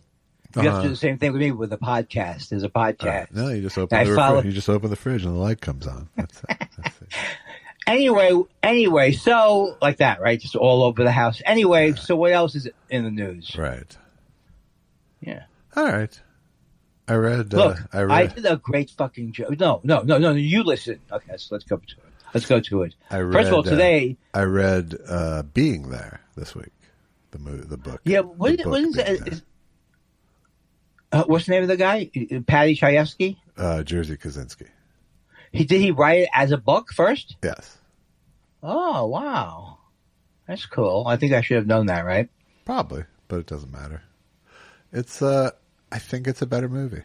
I think the idea, it's a very short book, but it's it's such a farce and a fable that it's almost like the realism that the movie brought to it, the real world, the real worldness of it. It made it kill. It helped it kind of. It was. I mean, Partially, I was poisoned by having seen the movie that many times or whatever. Before you ever heard it, Yeah. So I was constantly comparing the two, but it's just the nature of it. It works great as a movie, and it works great as a book too. But I just felt like the movie was a slightly better piece of art overall. Well, I think it's one of the best movies ever made in many ways. So it's like a significant. That's how it went into my. That's how I learned about the character. And I'll never forget the first time I saw him try to change somebody with a remote control. It's just the thing is this too. Like, I used to get defensive, not defensive, but it was like One Flew Over the Cuckoo's Nest. I was a big Kesey fan, so I tried to see it from his side. Oh, they ruined his movie, but they didn't really ruin his movie. They just thought that having it be a narrative of a sleeping, the Native American who is at the center of it wouldn't play as well as a movie. I think he's right. It would not have played as well as a movie. So what happens is it becomes something else. I agree. It is not, that's what it is. But in the case of Being There, it doesn't really. It's there are changes in it, and the ending certainly is different. But the things that the takeaways are the same between the book and the movie, at least. Right. I don't know. I'm saying right more than once, but that's one of the top 10. I'll put that in the top. Why do I have to have a list? Just forget it. I'm sorry. A list of movies. I'm just going to do my top 10 movies. Well, but it tells us a little something. Yeah, it's one of your favorite movies. It's just that. Don't have me sign, and I'm telling you something. Don't try and have me sign anything at the home, because I have already signed all those papers that say, regardless of what you do or if somebody else does, Susan's family gets everything. I just need your thumbprint for the phone.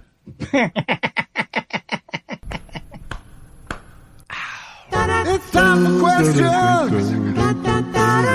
What do you want to know? We love your questions so much. It's half our show. Half our show. Stephen Chaotic Neutral says, hey guys, don't know if you've seen it yet, but I can recommend that new Netflix documentary about the Romanov family. I give it 5 stars. I almost saw it coming. I saw at the end that there would be something, and I still laughed. Yeah, it definitely felt like a joke set up. Wait, is this the one that's been on Netflix for a while? Because I can't. It's hard to watch that one. That's just like watching a movie of the week, or I don't know. Somebody read a play. I do not know. The Romanovs. Well, it's like, they have the actors I saw recreating. Nicholas and Alexandra years ago, but that's the only Romanovs. And that was good. Who directed that movie? What was Can't remember. Literally, some high school teacher showed it to us in lieu of teaching us actual history. I learned most of my history from listening to the Doors. He went to the East to see the Tsar. That's heavy stuff. That's heavy stuff. It is. When he's not talking about reptilians. Tsar, I want to kill you. I think he was a little pretentious sometimes. I think Jim Morrison just a little bit. Yeah. You think a little bit? What, Josh? You're stuck? I'm stuck a little bit. Tweet Bahara says apparently Scott Bakula lives in your neighborhood. You guys ever seen him quantum leaping around the grocery store? I like the way that's like an answer to a question that wasn't asked. Has anybody seen other people who are celebrities in our neighborhood? And he goes out. Yes, I've seen Scott Bakula is in your neighborhood. He's pretty cool. Do you see what I'm saying? No. Okay, then just take it out of my hands. I happen to like Scott Bakula, and I like that show that he did with Ray Romano, Men of a Certain Age. It was called. Yeah, it was very good. But I never saw the show that he was originally known for, where the ladies loved him. The 300-Year-Old Man, Quantum Leap. Was he on? That was what he referenced in the very question. What was he on? Quantum Leap. See, I knew that. Yes, you did. Because you're very smart. Halpin Fraser says, Andy, I have a similar nemesis like your Jimmy Dore in one journalist, Matt Taibbi.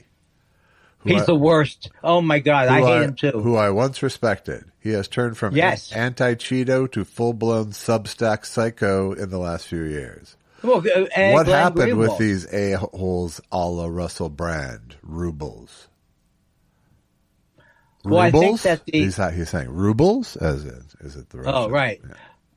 Well, some cases are worse than... Russell Brand, we now know, is always a fucking fraud who's a grifter of some kind. He was either grifting with comedy or pretending he knew more than you.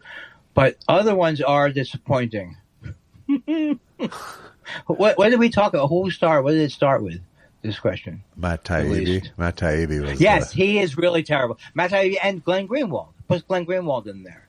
These people who, for like a day and a half, maybe go, oh, they're onto something. Or your hero, Snowden, who's going, he is what he tweets 12 times a day. Happy comrades. Comrade Snowden here. He's still in Russia? I don't know where he is. He might be in Russia. Is WikiLeaks still in that hotel where he left all of his cat stuff? He's free now, right? I can't, WikiLeaks. Assange. I can't remember where in the world is Julian Assange. See, now we don't care. We don't care. His 5 minutes of fame are up. I think he got arrested for a sexual assault thing. Oh, you mean for that trial? For that original trial or a new sexual assault? I don't know. Don't make me. Okay, well, why don't you if either you know or you don't know? Okay, I don't know. Oh, well, fuck you. I know Look, those aren't words. You want me to turn that up? Want me to turn it up? What you're doing now is you're going, do I need to intercede on behalf of the dogs or do I stay here in the room? No, I was thinking, do I need to intercede on behalf of Susan? I like that free. I'm doing a show, Susan. I'm doing my goddamn it. Shut up. You shut up. I know people think we really have trouble. I don't think people can. Which I think you could tell, right? I think people could tell from the acting level. I don't think people could imagine you having someone having trouble living with you. This is what I didn't realize. Susan said to me, she goes, I don't know if I've ever made you feel obnoxious, but you are not. Very almost the opposite of horribly obnoxious, she said. What is the opposite of obnoxious? Noxious. The opposite of horribly obnoxious is yes, noxious, or it doesn't bother you. I see what he's doing, but it doesn't bother me. I think appropriate is really the opposite of obnoxious. Did you see your parents getting in areas where they would be like you? Go, oh my God, these are my parents. I hope I don't get like this in this specific way. Nothing very arch. It was. Right. I think the amount that my mother worried. Yeah, I didn't want to be like that. That makes sense. I didn't want to constantly be a worst case scenario stylist like her. And I think I wanted to be a little more just effusive than my dad. But right, yeah. But there was nothing. They didn't have like tragic flaws that you could harmed you beyond repair. Right. You're always sticking that in my face. That's the thing that bothers me. You're always sticking it in my face. I had a bad childhood. That my parents love me? Yes. Well, I'm sorry, Andy, but you must not have had enough love. Yeah, see, I had love, see. Yeah, it was tough love. Yeah. Edward G. Robinson style, see. That's why I didn't become a gangster, see. I just became a very obnoxious businessman, see. Scrumptious Mike says, hey, Josh, what would it sound like if Anne Frank had an ASMR YouTube channel? Love the show. I don't know. It's gone down in my mind what that ASMR would be. ASMR is like that... Chat PT? No, it's like... it's like autonomous something response, meridian response or something, and it's the like sort of goosebumpy feeling you get when you hear someone whispering. Oh, I see.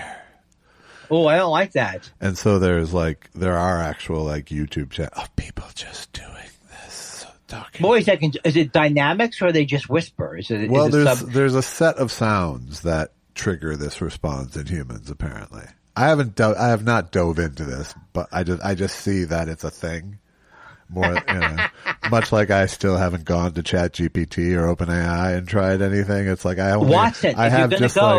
just have like this weird curiosity barrier that I sometimes don't cross when you'd think I would, but I just don't do it. So most people, I haven't done it, but most comedians will say, "What do you think about Andy Kindler as a comedian?" So tell me that, ChatGPT. How would you describe my comedy? You think there's comics asking about you to ChatGPT? No. Each comic goes, "Hey, what do you think of Henry Schmoozer?" I don't think they're doing that. I think they're doing, write a bit about OCD.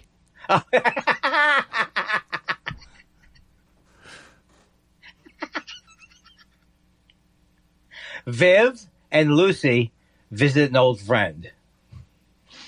Yeah, so Anne Frank doing an ASMR thing. That's poor taste.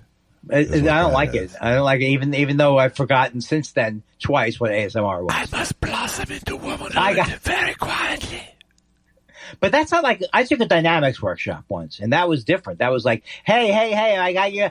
Blah, blah, blah, blah. See, at first one, hey, yeah, shut. See, now you're starting to understand. I went on for an hour like that. Yeah. Huh? Sir, what is your point? We're out of time. Greg Kelly says, ever been in a hurricane? I'm at a conference in Atlanta right now, and hurricane/tropical storm is about to hit. Luckily, I'm drunk. I just heard something hit you. Did you hear that? Luckily, I'm drunk thanks to the conference attendees buying me drinks. But anyway, what is the question? Oh, ever been in a hurricane is the question. But you didn't hear that sound, so there's not a sound. That sound is not in the show. It went, it sounded like something being shoved down the stairs. I don't think it is. No. Not down the stairs. No? You might want to go check on Susan. Boom. I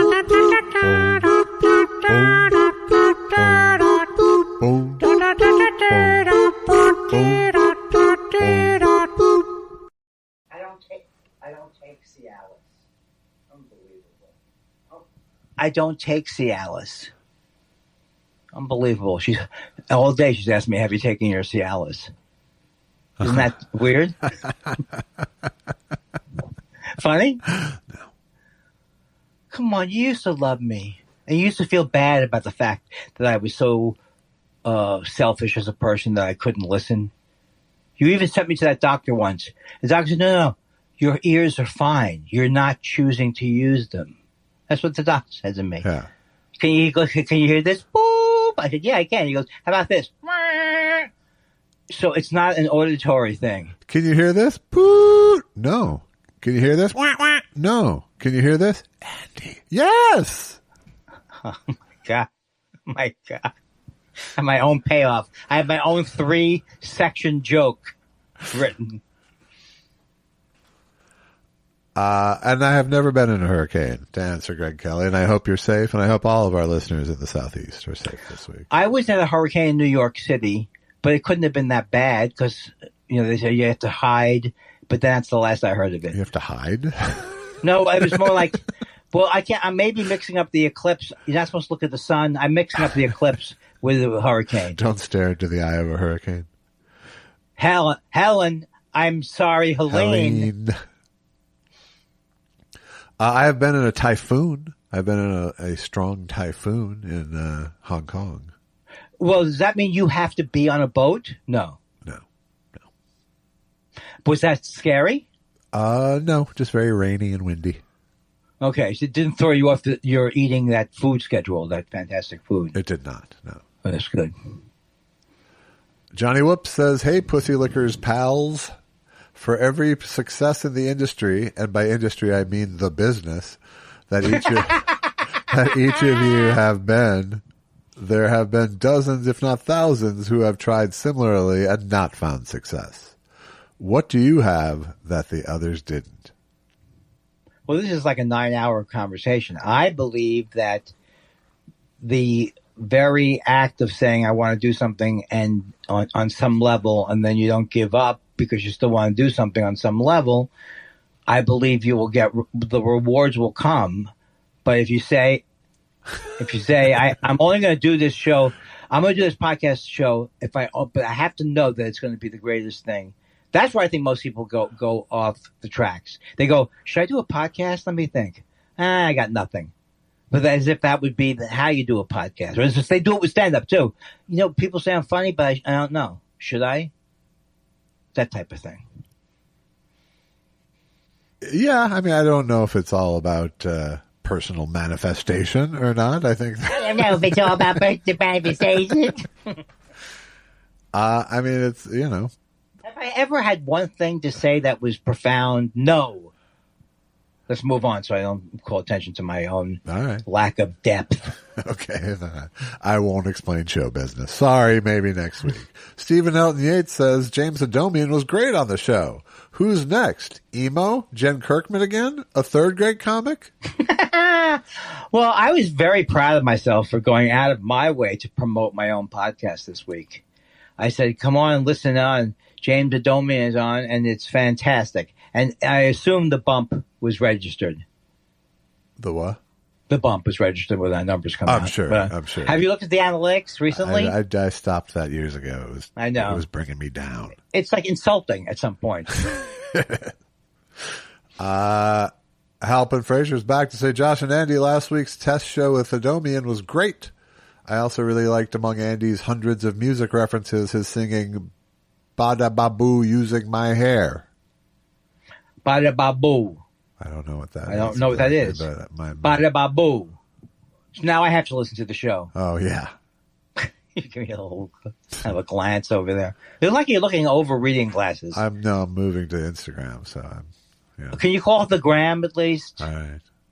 Next time. You don't check Blue Sky? Next time. Some of the best questions are on Blue Sky.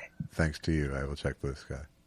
What does that sound? Sounds like you're oil well, gas. I just hear this fucking Jewish crow in my ear. Dan Wade Watt says, in the spirit of Reagan, what are your most and least favorite biopics? Or biopics, as some people like to not say right. Oh, I don't know. I didn't like the one that was about Johnny Cash starring the guy who was not like Johnny Cash. Yeah. I didn't like it too much. Yeah, I don't think you're wrong. Joaquin. Yes. Joaquin something did it. Phoenix. My favorite biopic is probably Lawrence of Arabia. That's pretty interesting. Yeah, okay. Gandhi was pretty good. Amadeus, good. Amadeus was good. Raging Bull is a biopic that's really good. It's true. About Jake LaMotta, in case no one knew Ones that. I like the least. I hated that Queen one. I hated. I never saw that one. It was the ridiculous thing about it was like the last 20 minutes of the movie was like a direct recreation of their performance at Live Aid. No, that's not something you want to do. Available on YouTube for all to see. So it's Mr. Robot doing that? Yes, it is. Oh boy. What else sucked?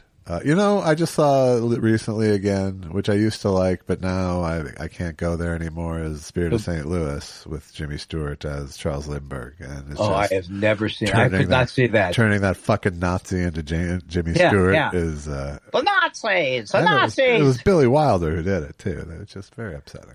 God damn it, Janie. I'm trying to round up the Jews, Janie. Stop it. Perush says, if Nikki Sixx's mother dated Richard Pryor, who dated Richard Previous? See, that covers all the bases. That's a man who is referencing Adomian. That'd be Nikki Five's mother. Oh. Were you sitting there on that all week? Because I know you sent me a couple of versions of that. It's fresh, you sent me a couple of versions. Sorry. Some of us have it right off the top. Some of us need to go to workshopping it like you. I do. Your focus groups. It's really sad. Dan Marsh says, hey guys, who was the first person you met that you considered famous at the time, and how was that interaction? Jerry Arrigo Yeah. was the first person I thought was famous. The first went one, fine. one of the first I can remember is Rod Carew. Hall of Famer Rod Carew. Wow. What? You say like I don't know who Rod Carew is. Yeah, I did say it exactly like that. Yeah, I know And Rod Carew. And helping others as well. Yeah.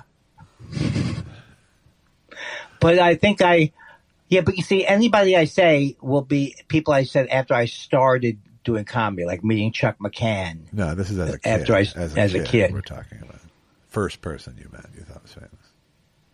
I had no famous people as a child.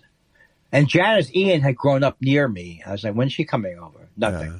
Just Harvey Kurtzman stories. And That's right. That's right. Not even that Harvey. time Don Rickles talked to me, that whole thing.